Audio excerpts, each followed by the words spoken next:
Hello, ladies and gentlemen, and welcome to Half-Life 2 Lost Coast. You can't really see it, but this is Half-Life 2. Anyway, this is a tech demo, but it's also cut content for what was supposed to be part of, I believe, Highway 17 that ultimately got scrapped, but they decided to make it its own separate thing just to showcase some cool stuff and all that. And I'm also gonna look here because I think there's a thing I can enable, or it's probably already enabled. I don't know, but we'll see. And yeah, it's just Lost Coast. Let's jump in.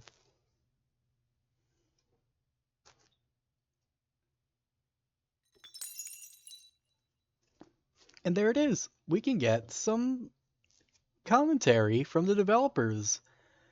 So we can learn all the ins and outs and what happened. This is also the first Valve game, I believe, to have, like, developer commentary. So let's turn it on.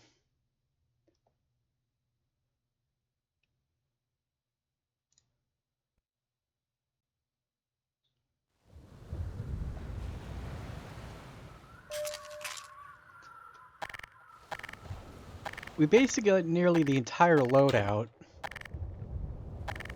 aside from grenades, both rifle weapons, and yeah, that's it. Anyway, hang on. Is it using my... Oh, it's not using raw input. Hold on, I'm fixing that. There we go. Much better. Hi, this is Gabe Newell, and welcome to the Lost Coast. In this tour, we're going to be talking about a new graphics technology we've been developing called High Dynamic Range, or HDR. We'll also be giving you some insight into the design and production challenges we faced during the construction of the Lost Coast. First, a quick explanation of the commentary system. To listen to a commentary node, put your crosshair over the floating commentary symbol and press your Use key. To stop the commentary, put your crosshair over the rotating node and press your Use key again. Some commentary nodes may take control of the game for the purpose of showing something to you. In these cases, simply pressing your Use key will stop the commentary. Okay. With conventional rendering, seen here on the left, if something on the screen is 20% reflective, like the wet sand, then the maximum reflected brightness can only be 20% of the maximum brightness of your monitor. HDR's more accurate simulation of light ensures that the sun's reflection on this wet sand appears as it would in the real world, which could potentially use 100% of the maximum monitor brightness. HDR uses bloom to simulate light that is beyond 100% of a monitor's maximum brightness.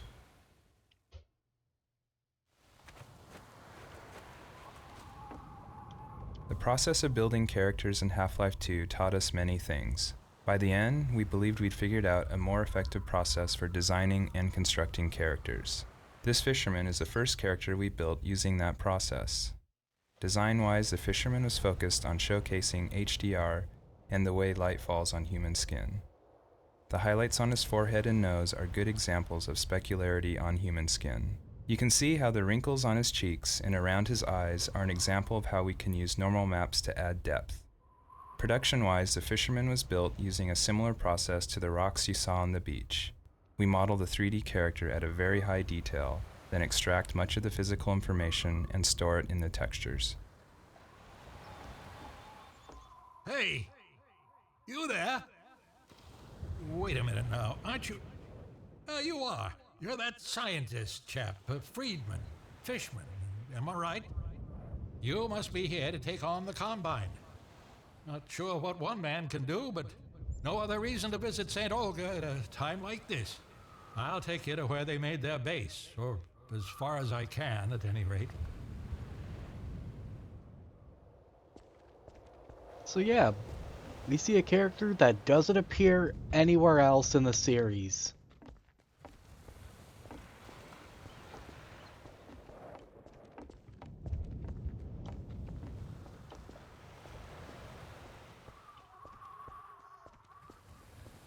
Here, now, let me just unlock this gate for you. Got the key right here. There we go. Get along now, laddie. Destroy that gun and no dawdling.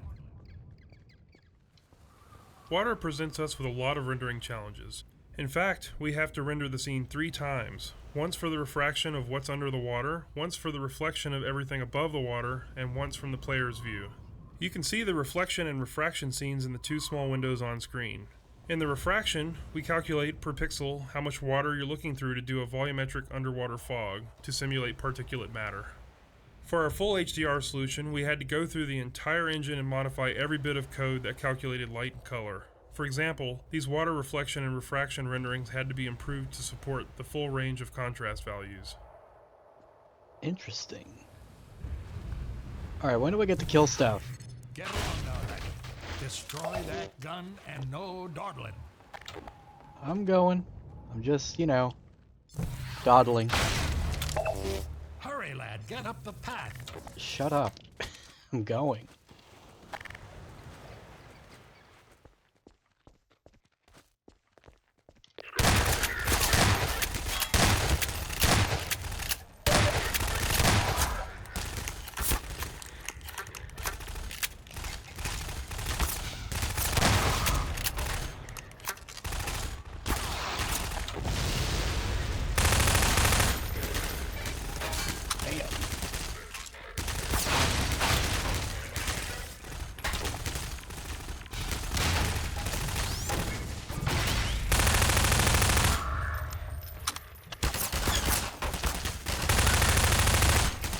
Damn, they had elites this early?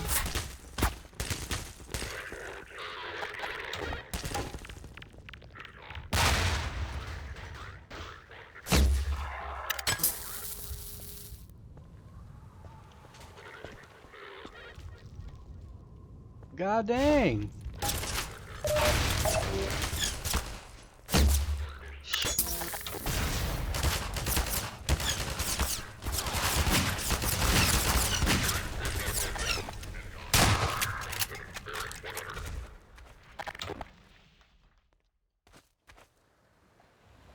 That was rude.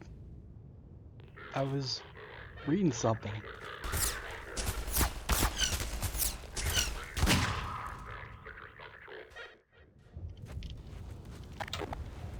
The area you're currently entering is called the Cliffside Arena.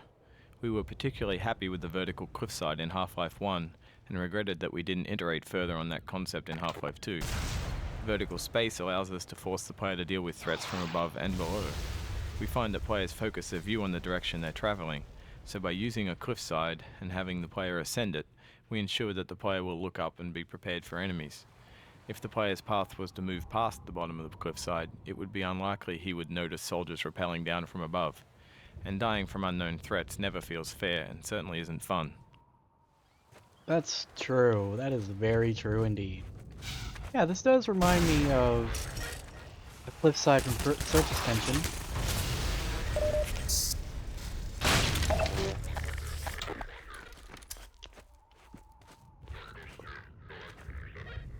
Now, who is shooting at me?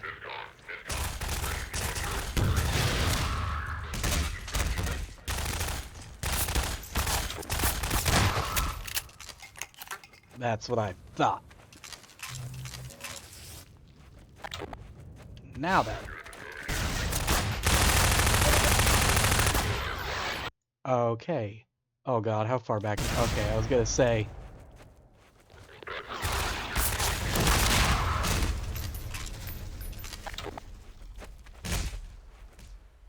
I was worried I would be super far back, but the checkpoint was generous.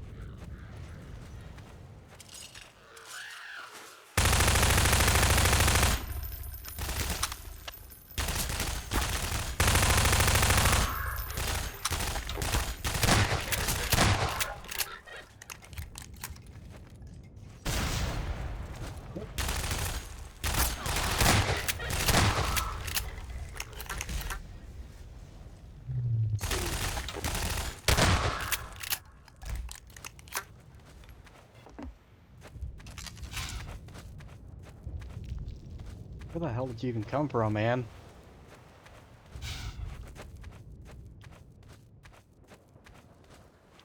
Yeah, whatever.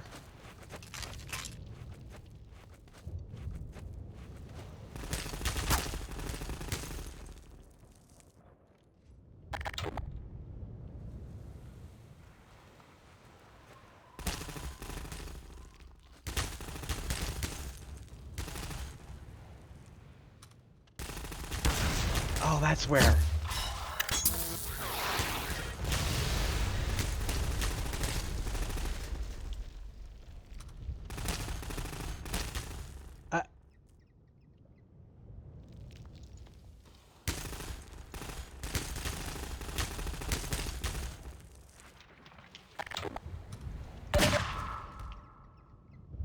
That was confusing as all hell, man.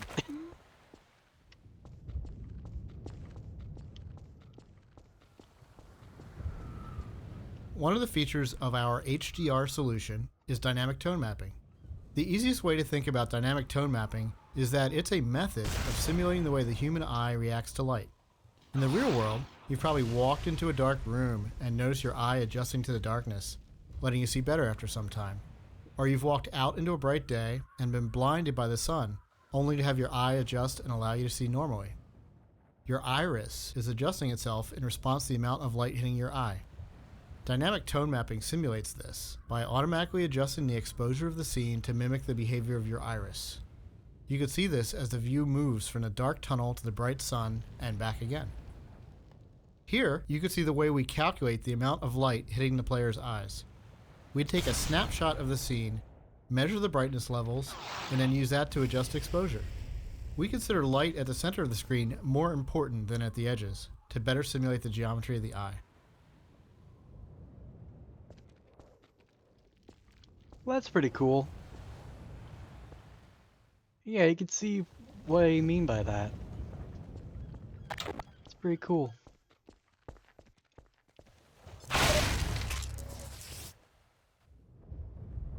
I don't think I have it set to a certain button that I prefer. I did not mean to take a screenshot, actually. Hold on, let me clear that. There we go. That's what I prefer.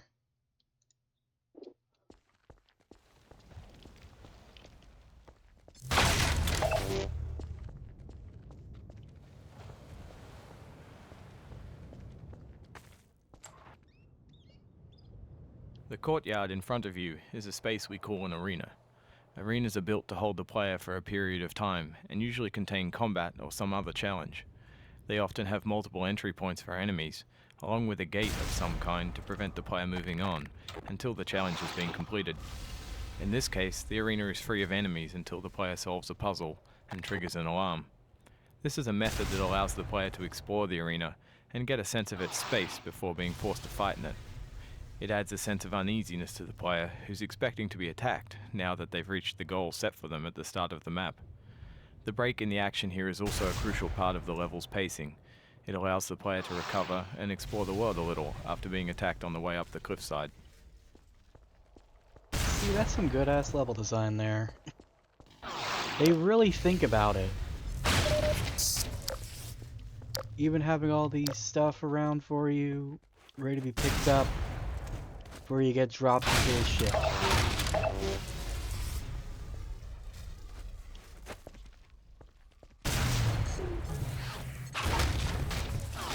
It's really just nice. Like it just really is, you know? I think we've seen that graffiti before, that's new. The source engine supports a wide variety of shaders.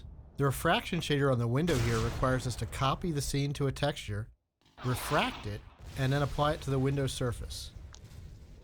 To fully support HDR, every shader in the engine needed to be updated. So this refraction shader was improved to support the full range of contrast.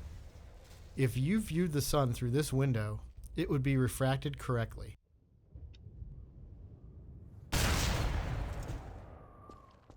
Pretty cool.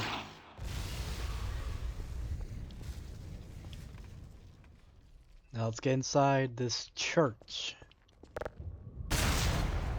We wanted to transition from a bright, wide-open space into a tighter, closed one to showcase HDR's dynamic tone mapping. We also like to focus on contrasting elements in our settings, like ancient human architecture and futuristic combine technology. A monastery fit these requirements perfectly. Monasteries are generally isolated, unlit, and built ages ago. They provide a great backdrop for the contrasting combine technology. When we build fictional settings, we try to ground them by basing them off a real-world location. We use this location as a design constraint that forces a logical consistency behind the art choices. Churches are great dramatic spaces. They're often lit naturally with extremes of darkness and brightness, which makes them a great showcase for HDR. Gothic churches are the sober monochromatic spaces that you've seen in almost every horror movie or game. Byzantine churches, on the other hand, are very colorful and have a large variety of materials. We wanted that color and material variety to show off our HDR reflections. Fascinating. Our games are filled with things we call gates, which are essentially just challenges that the player must overcome to drive the experience forward. We used a puzzle here since the player has been through combat and exploration recently. When we design challenges, we try to ensure that the player's goal and the action required by the player are both fun. It's not hard to create interesting goals for the player, like stopping this machine from shelling the nearby village, but the action required by the player to solve the challenge needs to be fun as well. So instead of something menial, such as hitting an off switch, the player gets to use physics to jam the gun's mechanism and cause it to break. Yeah, that's definitely more fun than, using physics. I mean, using a switch.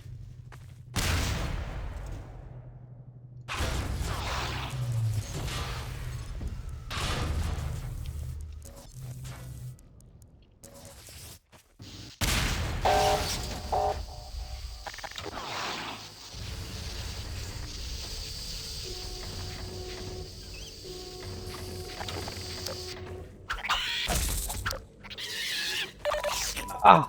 Warning. Blood toxin levels detected. Automatic medical systems engaged.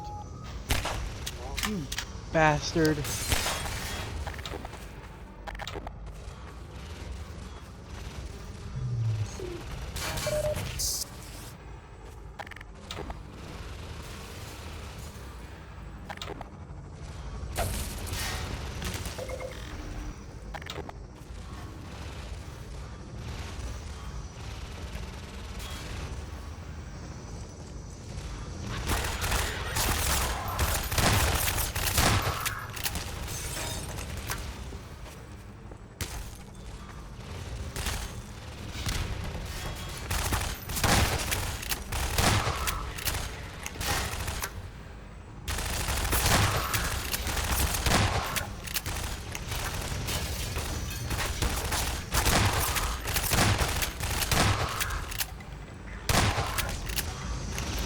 We got a hunter chopper.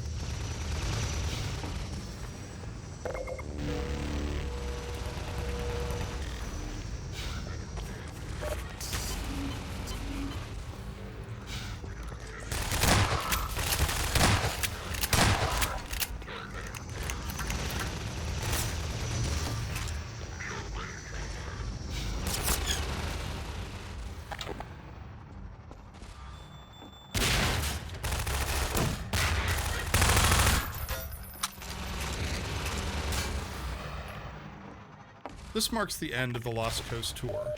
This has been an experiment on our part to see if our community would find it interesting to learn more about our development process. As always, we're interested in your feedback. I can be reached at gaben, Gaben, @valvesoftware.com. If people like this, we'll keep producing this kind of content for all of our games going forward. Thanks for listening. Thank you for making these games.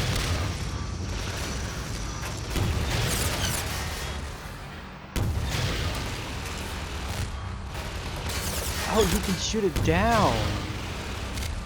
This must be before they made actual gunships. And wow.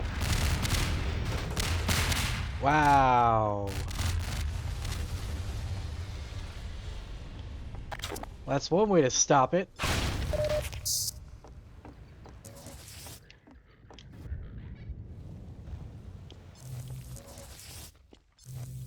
And we got a little hidden pathway down here.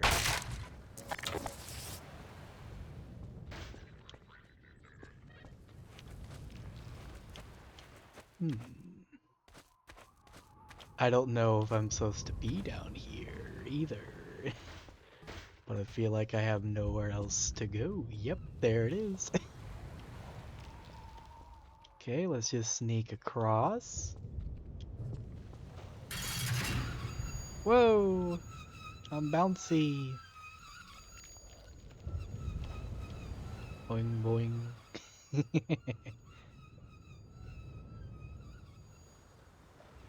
Well.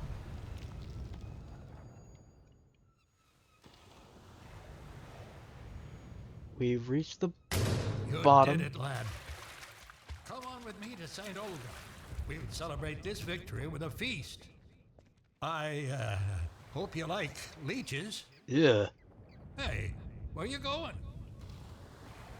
You're getting fuzzy around the edges.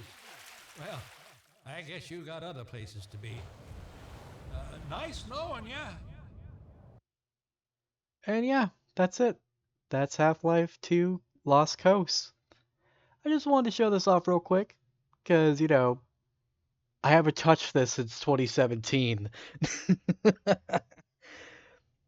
Like, it is just super short. Like, my god, that was legit just 20 minutes. But yeah, now I thought that was just something cool to show off, you know? We got to learn more about the technical stuff about the engine. But yeah, I'll see you guys for the beginning of episode 1. I'll see you then.